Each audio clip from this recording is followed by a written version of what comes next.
Tengok ni guys, ini Proton Saga MC3 baru. Kita dah test kereta ni lebih 1000 km. So ini dia 5 benda aku suka, 5 benda aku langsung tak suka pasal model ni. Biasa kita bagi 3, pasal Saga 5 terus. Jom.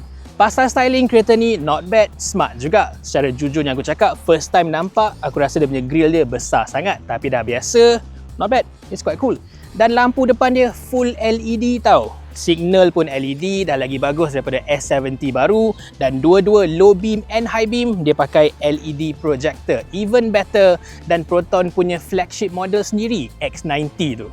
And dekat belakang, lampu LED with the full light bar ni serius lawa. Dah seiras kereta mahal, tak nampak macam kereta entry level budget dah. Tapi dari tepi dia tak nampak macam kereta baru langsung. Dia punya kerangka dia, bumbung bulat, pintu, overhang depan terlalu panjang, boot terlalu pendek, semua sama je dengan Saga lama. And even worse, kereta ni dia duduk tertonggik sangat. Lagi teruk pun dari Pro 2 Beza pertama yang dulu tu. Yang ni aku faham dia kena naikkan ride height dia sebab enjin baru tu mounting rendah. Tapi at least dia boleh buat bumper bawah ni besar sikit, cover lah bawah tu sikit. Dekat dalam ni, design dia cukup cantik dan moden dan dia ada banyak ciri-ciri premium kat dalam ni. Dua skrin besar dekat depan ni memang cukup impresif untuk julat harga ni. I mean, digital meter ni kalau Pro 2 harga sama, bukan saja dia bagi meter analog. Untuk model yang lebih murah, dia tak bagi ref counter pun. Yang tu baru betul-betul kedekut. End screen tengah ni cukup complete. Dia buat ada Apple CarPlay, Android Auto, wireless lagi. Memang cukup rasa ikut kehendak pelanggan Malaysia. Yang tak bestnya, seating position kereta ni terlalu tinggi. Aku yang pendek ni pun, dia atas dah start block view sikit. Kalau untuk driver tinggi, memang kena pandang ke bawah macam bawa lori. So, kalau korang jenis suka pasang tint hitam bahagian atas cermin ni, memang tak nampak apa-apa lah. Lepas tu, sistem aircon dia ni kalau kita jalan memang sejuk, best gila. Tapi kalau korang parking bawah matahari terik berjam-jam, masuk kereta terus stuck dalam jam, kereta tak gerak, dia keluar angin panas saja, macam bawa kereta konti lama. Skrin depan ni pun, kalau luar panas, skrin dia pun jadi panas. Yang ni aku tak confident dia boleh tahan lama. Next, engine dia memang bagus. Dia tak ada cover, nampak serabut sikit. Tapi tak apa, masa korang drive, tak nampak pun engine ni. But the engine itself, dia betul-betul baru from the ground up. Ini Geely punya 1.5 liter IGT 4-cylinder engine. Dan dia ada banyak ciri-ciri modern. Macam DOHC, dual VVT, tooth timing chain and even an electric water pump. Power dia pun cukup tinggi untuk kelas dia, 120 PS, 150 Nm torque. Yang ni dia rasa lagi laju, lagi lancar, lagi senyap kalau banding dengan Myvi 1.5. Kalau Beza 1.3 tu jauh lagi bawah.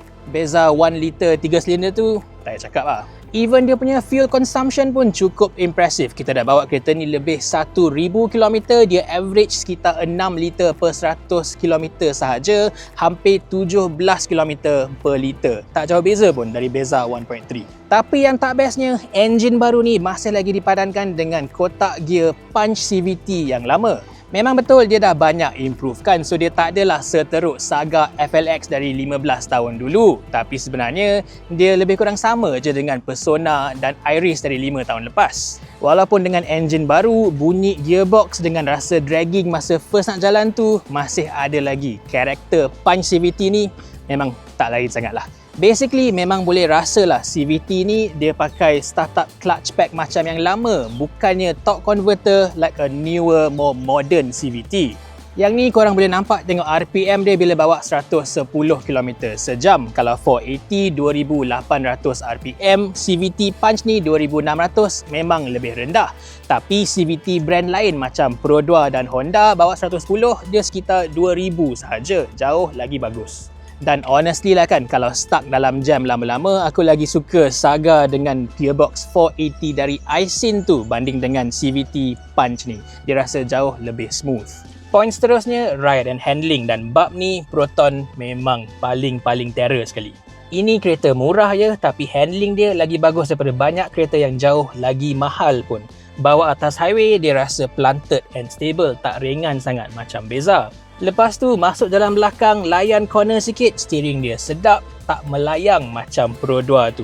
Basically kalau korang suka bawa kereta, boleh lupakan Pro 2 tu lah, mesti ambil Saga baru ni. Jadi walaupun Proton dah lama tak buat kereta yang handling dia bagus macam ni, dengan Saga baru ni tak payah takut, Proton is back on form. But itu bila korang bawa laju sahaja. Bila bawa speed rendah, dalam bandar, masa parking, steering dia terlampau ringan. Tengok ni, macam dah loose dah. Steering ni dia pakai electric power steering baru, bukan lagi hydraulic macam Saga lama. Dia buat ringan, so masa korang nak parking lagi senang lah korang nak canaikan steering ni. Tapi kali ni aku rasa dia dah buat terlampau ringan, rasa macam not connected at all. Bila bawa sekitar 50-60 pun steering ni masih tersangat longgar. Korang asyik kena adjust sikit nak stay straight. Again, aku faham dia buat ringan supaya dia nak matchkan dengan Beza and Myvi, tapi this time a bit too extreme lah.